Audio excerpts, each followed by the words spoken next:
Hi అండి, నేను మీ చంద్రిక. వెల్కమ్ బ్యాక్ టు ఆస్కొండర్స్. ఈరోజు వీడియోలో స్పాంజీ లాగా ఉండే సాఫ్ట్ ఇడ్లీని చూపించబోతున్నానండి. ఇది మనం రైస్తో చేయబోతున్నాం అనమాట. అలాగే ఇది తమిళనాడు రెసిపీ అండి. అక్కడంతా కూడా ఇడ్లీని రైస్తోనే చేస్తారన్నమాట. అలాగే దీనికి కాంబినేషన్గా కొబ్బరి చట్నీని కూడా ఎలా చేసుకోవాలో చూపిస్తున్నానండి. చాలా బాగుంటుంది, చాలా టేస్ట్గా ఉంటుంది. డెఫినెట్గా ట్రై చేయండి. మరి అస్సలు ఆలస్యం చేయకుండా ఈ సాఫ్ట్ అండ్ స్పాంజీ లాంటి ఇడ్లీని ఎలా తయారు చేసుకోవాలో ఈ వీడియోలో చూసేద్దామా. ముందుగా మనం ఇడ్లీ రైస్ని 4 కప్పుల వరకు తీసుకుంటున్నాం అనమాట. కరెక్ట్గా నేను కప్పు కొలత చూపిస్తున్నాను కదండి. సేమ్ ఎగ్జాక్ట్గా మీరు 750 గ్రామ్స్ వరకు ఉంటుంది మనం తీసుకున్న రైస్ అయితే. ఇప్పుడు దీన్ని సగ్గుబియ్యాన్ని కూడా ఒక పావు కేజీ వరకు తీసుకోండి. అలాగే పావు కేజీ వరకు మినపప్పు. మనకి రైస్ ఈజీగా అవైలబుల్గా కిరాణా షాపుల్లో దొరుకుతూ ఉంటాయండి. మీరు ఇడ్లీ రైస్ అంటే తప్పనిసరిగా ఇస్తారనమాట. అలాగే ఈ పప్పులు బియ్యాన్ని నీట్గా 2-3 సార్లు బాగా కడుక్కొని శుభ్రంగా వాష్ చేసుకొని దీన్ని 5 to 6 అవర్స్ వరకు మనం నానబెట్టుకోవాలండి. ఈ రైస్ని, పప్పుని, సగ్గు బియ్యాన్ని కూడా నీట్గా చక్కగా నానబెట్టుకోవాలన్నమాట.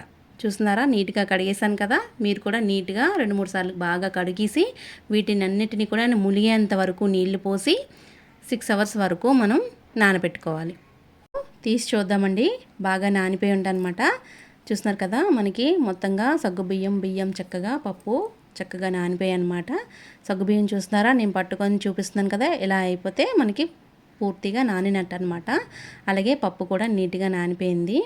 అలాగే రైస్ కూడా చక్కగా మనకి నానిపోయిందండి. వీటన్నిటినీ కూడా మనం సపరేట్గా మనం గ్రైండ్ చేసుకోవాలన్నమాట. ముందుగా మనం మినపప్పుని గ్రైండర్లోని లేకపోతే మిక్సీ జార్లో కూడా మనం వేసుకోవచ్చు అనమాట. మిక్సీలో వేసే వాళ్ళందరూ కూడా కొంచెం కూల్ వాటర్ వేసుకొని చక్కగా మెత్తగా రుబ్బి పెట్టుకోవాలన్నమాట. చూస్తున్నారు కదా, చాలా మెత్తగా రుబ్బండి మినపప్పుని. ఇలా ఉంటే సరిపోతుందన్నమాట. ఇప్పుడు మినపప్పుని ఒక గిన్నెలోకి తీసుకొని పక్కన పెట్టుకుందాం. ఇప్పుడు ఈ పిండిని నీట్గా 2-3 బ్యాచెస్ కింద మీరు పప్పు తీసుకున్న క్వాంటిటీని బట్టి వేసుకోవచ్చు అనమాట. అదే మిక్సీ జార్లోని ఇప్పుడు మనం సగ్గుబియ్యం కూడా చక్కగా నీట్గా మెత్తగా రుబ్బి పెట్టుకోవాలన్నమాట. చూసారా, ఇలా ఉండాలన్నమాట. ఫైన్ పేస్ట్ అయిపోవాలన్నమాట సగ్గుబియ్యం. రైస్ అయితే మనకి కొంచెం బరక పెట్టుకోవాలన్నమాట. ఇలా సపరేట్గా మనం పప్పుని అలాగే సగ్గుబియ్యాన్ని కూడా సపరేట్గా మనం ఆడి పెట్టుకోవాలన్నమాట. అలాగే రైస్ని కూడా 2 బ్యాచెస్ కింద వేయండి, ఒకేసారి వేయొద్దు. మనం మిక్సీ జార్లో వేస్తున్నాం కాబట్టి అన్నీ కలిపి వేయకూడదన్నమాట. అలాగే గ్రైండర్లో చేసే వాళ్ళు అయితే మొత్తం కలిపైనా వేసుకోవచ్చు అనమాట. మిక్సీ జార్లో మాత్రం మనం సపరేట్గా రుబ్బి పెట్టుకోవాలి. ఇప్పుడు ఈ బ్యాటర్ అంతా కూడా 2-3 సార్లు చక్కగా గ్రైండ్ చేసుకొని మనం నీట్గా ఉండేలా చూసుకొని కాస్త ఉప్పు కూడా వేసుకొని ఈ పిండి అంతా కలిసేలాగా బ్యాటర్ మొత్తాన్ని బాగా కలుపుకోవాలండి. చూస్తున్నారా, చేత్తోనే కలపండి. కాస్త ఉప్పు కూడా వేసేసి నీట్గా కలిపేసి నైట్ అంతా కూడా మనం ఫర్మేట్ చేయాలండి. ఈ పిండి అంతా కూడా నైట్ అంతా ఫర్మేట్ చేస్తే మీకు ఇడ్లీ అనేది చాలా సాఫ్ట్గా వస్తుందన్నమాట. చూసారా ఎంత బాగా ఫర్మేట్ అయిందో. మనకి ఈ బ్యాటర్ కరెక్ట్గా ఉందండి. చూసారు కదా, చాలా బాగుంది. అలాగే ఈ బ్యాటర్తో మీరు దోశకి కూడా వేసుకోవచ్చండి. కాస్త వాటర్ అయితే కలుపుకోవాలన్నమాట. ఇప్పుడు మనం ఎంటీ ప్లేట్ ఒకటి తీసుకొని పక్కన పెట్టండి. మిగతా ప్లేట్లలోని చక్కగా ఇలా క్లాత్ వేసుకొని నీట్గా క్లాత్ అనేది కొంచెం తడి చేసుకొని మనం ఈ బ్యాటర్ అంతా కూడా హోల్స్లో వేసుకొని చక్కగా క్లాత్ అనేది సపరేట్గా మనం మూసేసి పెట్టాలన్నమాట. డైరెక్ట్గా మీరు పెట్టుకోవచ్చండి క్లాత్ లేకుండా కూడా, కాకపోతే కొంచెం ఆయిల్ అప్లై చేసి పెట్టుకోవాలన్నమాట. ఇలా అన్ని ప్లేట్లకి కూడా నీట్గా బ్యాటర్ మొత్తాన్ని పోసేసి చక్కగా మనం ఎంటీ ప్లేట్ అయితే ఎందుకు పెట్టామంటే మనకి ఉడికేటప్పుడు మనకి పొంగిపోకుండా ఉంటుందండి. అందుకే ఒకటి ఎంటీ ప్లేట్ అనేది మనం కంపల్సరీగా అడుగు భాగాన్ని పెట్టాలన్నమాట. మిగతా ప్లేట్లన్నీ కూడా ఇలాగే మనం ఫిల్ చేసుకొని చక్కగా ముందుగా మనం 10 నిమిషాల ముందుగా హాట్ వాటర్ని పెట్టుకొని ఇడ్లీ గిన్నెలోని మనం ఈ ఇడ్లీలన్నీ కూడా చక్కగా 15 నిమిషాల వరకు దీన్ని ఉడికించుకుంటే సాఫ్ట్ ఇడ్లీ అనేది మనకి రెడీ అయిపోతుందండి. ఇప్పుడు మనం పల్లీ చట్నీ చేసుకుందాం. దానికోసం 1 టేబుల్ స్పూన్ వరకు ఆయిల్ వేసుకోండి. అలాగే ఇందులోకి 1 కప్పు వరకు పల్లీలను అయితే తీసుకొని చక్కగా దోరగా వేయించండి. ఈ పల్లీలు బాగా వేగాలన్నమాట. ఇప్పుడు ఈ పల్లీల్లోకి మనం కాస్త కారానికి తగ్గట్టు పచ్చిమిర్చిని తుంచుకొని వేసుకోండి. అలాగే 5-6 వెల్లుల్లిపాయలు, పొట్టు తీసేసిన వెల్లుల్లిపాయలు వేసుకొని చక్కగా ఈ పచ్చిమిర్చి, వెల్లుల్లి పలుకులు బాగా వేగేలాగా వేయించుకోండి. ఇప్పుడు ఇలా వేగిన తర్వాత అరకప్పు వరకు పుట్నాల పప్పు తీసుకోండి, చట్నీ పప్పు అనమాట. అలాగే ఉసిరికాయ సైజ్ అంతా చింతపండుని కూడా తీసుకొని వీటన్నిటినీ కూడా చక్కగా వేయించుకోండి. ఇప్పుడు మనం కొంచెం ఇందులోకి కరివేపాకు అలాగే కొంచెం కొత్తిమీరను వేసుకొని బాగా వేయించాలన్నమాట. ఈ కొత్తిమీర వల్ల మనకి చట్నీ అనేది చాలా టేస్ట్ ఉంటుందన్నమాట. ఒకసారి నేను చెప్పినట్టు ఈ చట్నీని ట్రై చేయండి. అలాగే ఇందులోకి మనం ఒక పావు కప్పు వరకు మనం చక్కగా కొబ్బరి ముక్కలు, పచ్చి కొబ్బరి ముక్కలను వేసుకోండి. ఫ్రెష్ కొబ్బరికాయ వేసుకుంటే మీకు చక్కగా చట్నీ అనేది చాలా టేస్ట్ ఉంటుందన్నమాట. ఇందులోకి 1 టేబుల్ స్పూన్ జీలకర్ర అలాగే రాక్ సాల్ట్ని 1 టేబుల్ స్పూన్ వేసుకొని చక్కగా వేయించండి.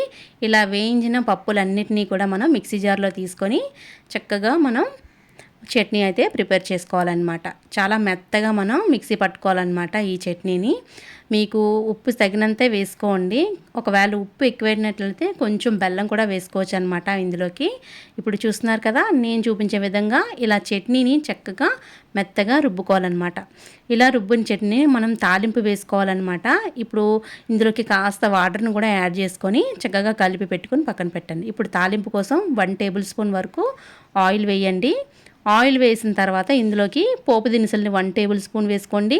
అలాగే 2 ఎండుమిర్చిని తుంచి వేసుకోండి. అలాగే కొంచెం కరివేపాకు వేసేసి చక్కగా వేగిన తర్వాత ఈ చట్నీలోకి ట్రాన్స్ఫర్ చేసుకోండి. చాలా బాగుంటుందండి చట్నీ. ఒకసారి నేను చెప్పినట్టుగా ఈ పల్లీ చట్నీ ఈ ఇడ్లీ కాంబినేషన్గా చాలా బాగుంటుందండి. ఒకసారి ట్రై చేయండి. ఇప్పుడు ఇడ్లీలు ఉడికేయలేదో చూద్దాము. మనం 15 నిమిషాల తర్వాత ఇడ్లీ అనేది తీసి చూస్తున్నాం. చక్కగా మనకి ఉడికిపోయండి. ఇలా కొంచెం ఆవిరిపోయేంత వరకు పక్కకు పెట్టి చక్కగా నీట్గా ప్లేట్లన్నీ తీసి పక్కన పెట్టేసేయండి. కొంచెం పైనుంచి మీరు వాటర్ చిలకరించుకున్నా పర్లేదు, అలాగే మీరు తీసేసినా పర్వాలేదన్నమాట. నేనైతే వాటర్ ఏమీ వేయట్లేదు. కాస్త చల్లారేంత వరకు ఉండి ఈ క్లాత్ని అంతా సపరేట్ చేస్తాను. చూసారా ఎంత చక్కగా ఇడ్లీ స్మూత్గా మనకి చాలా బాగా వచ్చాయండి ఇడ్లీలు. మనం ఈ ఇడ్లీని కాస్త వేడి మీదే మనం తీసేసేయాలన్నమాట. ఇలా తీసుకున్న తర్వాత ఒక 1 మినిట్ వరకు ఇలాగే ఉంచేసేయండి. చూసారా చక్కగా మనకి క్లాత్ నుంచి సపరేట్ అయిపోతున్నాయి ఇడ్లీలు. ఈ ఇడ్లీలన్నీ కూడా నీట్గా ఇలా సపరేట్ చేసేసి మనకి వేడివేడిగా చట్నీతోని ఇది సర్వ్ చేస్తే చాలా బాగుంటుందన్నమాట. ఒకసారి డెఫినెట్గా ట్రై చేయండి. ఈ ఇడ్లీలు అయితే చాలా బాగా వచ్చేయండి మనకి.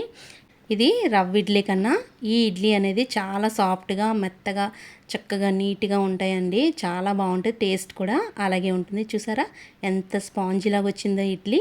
ఒకసారి నేను చెప్పిన కొలతలతో కరెక్ట్గా మీరు చేసుకుంటే ఈ ఇడ్లీని హ్యాపీగా తినేసేయొచ్చండి. ఈ వీడియో మీకు నచ్చినట్టయితే లైక్ చేయండి, షేర్ చేయండి. మీ అమూల్యమైన ఫీడ్బ్యాక్ని కామెంట్ సెక్షన్లో కామెంట్ చేయండి. మరిన్ని వీడియోస్ కోసం మా ఛానల్ని సబ్స్క్రైబ్ చేయండి. Thank you for all.